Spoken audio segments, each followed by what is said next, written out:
This is Sean Talks, and we're going to get into a new video.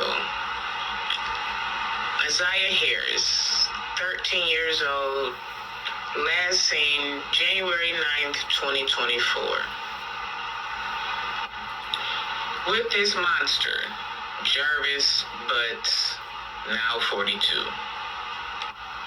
I wasn't going to say too much about it, but after doing research upon research upon research, I decided some things need to be said. First, we're going to go back a little bit, and then we're going to come on up to current. Isaiah was adopted by her grandmother, Annette. Annette had her first baby at 11 by either a family member or a friend of the family, allegedly. Now let's move on up. Annette got married, and her husband allegedly was accused of essaying one of their daughters.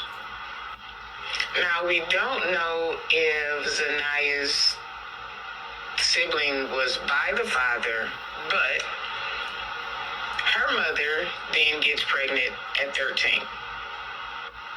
Then she has Naziah, by a married man. Naziah's father said that he signed over his rights to her grandmother because he thought that that was the right thing to do. But he never stopped taking care of her. He never stopped sending her money. He never missed a birthday, anything like that. Now let's move up some more. Naziah's aunt, Shannon, meets Jarvis. She said she was 18 or 19. But according to the hearing and what was said, she was younger than that. And she said that if society gave him another chance, why shouldn't she? Shannon had to meet Jarvis when she was about 16, 17, still underage, after he had spent 10 years in jail for essaying a 4-year-old and giving her chlamydia. Shannon also lied and said that Naziah met Jarvis when she was about 2. But if all of her 5 children are by Jarvis and the youngest one is 2 years younger than Naziah, then that meant that he knew Naziah when she was born, correct? And even after her knowing what he went to jail for, you still decided to have him around not only your young nieces and nephews and cousins, but you decided to have not 1, not 2, not 3, but 5 babies by this man. Now let's fast forward. According to the courts, this situationship thingy started with Naziah and Jarvis when she was 11 years old. And the question stands, did the family fail her? From the ages of 11 to 13, Naziah and Jarvis exchanged several text messages, very inappropriate text messages that should have been between a 25 and a 28-year-old. She was asking him for sex. He was asking her for sex. They were asking each other for oral sex. They were planning meetups. She would tell him to sneak in the house. She would tell him to park down the street. She would tell him she was coming to the shop. She would then ask her aunt to call Jarvis and ask if he needed them to come to the shop, them being her and one of his daughters. They were exchanging X-rated pictures. They were calling each other bae and baby. And you know, once you get to calling someone bae, that seals it. She was telling him that she was his and there was nobody else, and he had her all to herself, and he was telling her that he was hers, and she had nothing to worry about. Don't worry about the other girls. Don't worry about the other babies. She asked him if he wanted to have a threesome. He said yes. She told him that she missed her period. He said since when. She asked him to buy a plan B. She asked him to bring her pads. When she was sick, she let him know. When he was doing something, he let her know. She told him that he had bought a plan B for her before so he could do it again, which in turn says that somewhere between 11 and 13 that she had been pregnant before. Jarvis started searching the web for how to have an abortion at home, about drinking antifreeze, what kind of herbs could be taken for an abortion. Just sick and disturbing. This is Sean Talks, and we're going to get into a new video. Isaiah Harris, 13 years old. Grandmother said that she didn't ask anyone because Naziah didn't have friends around, but then the Aunt Shannon said that they asked her friends around. They said they saw her at school, they saw her get off the school bus, and she went another way. Now, there is footage showing Naziah get on the school bus and get off of the school bus. But instead of his grandma Annette calling the police immediately, she tells the daughter Shannon not to call anyone. She will handle it in the morning. They went to sleep and slept all night. Got up, got the kids together like it was a normal day, and then goes to the school security. Not the police, not the detectives, to the school security, and reports her as a runaway.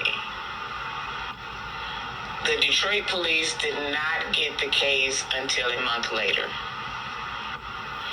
Now, the family gets together and starts putting up missing posters everywhere, and I mean everywhere. I saw this flyer everywhere. But at this point, they still have not gone to the police to report her missing. It wasn't until the head of the school security saw the flyer that he then contacted the Detroit police. So now that's a whole month that has gone by that whoever did whatever had time enough to do whatever they wanted to do. Now, Naziah's father in the hospital the whole time this is going on. When he finds out, against doctor's orders, he goes out and tries to find his daughter. He contacts the grandmother, Annette, and he said that every story that she told him started changing every time they spoke. He asked her if she knew about Jarvis. First she said no, then she said a little bit, then she said yes. As any parent would, he asked her why would she allow him to be around the kids. She gave all the stories going up the corner around the block. Since then, he has passed. Rest in peace, sir. Now, why did the grandmother wait until the next day to go to the school police? How did this grandmother sleep that night?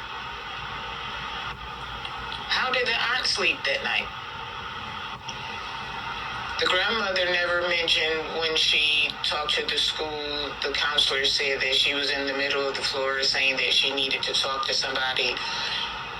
And because her counselor was not there, no one spoke with her. Who knows what she was getting ready to say? who knows if she was getting ready to tell the stories about him, because Neziah initially told the school that that was her father coming to see her, but the whole time it was Jarvis coming to see her. You all gave this man not only hours, days, but a month to do whatever it was he wanted to.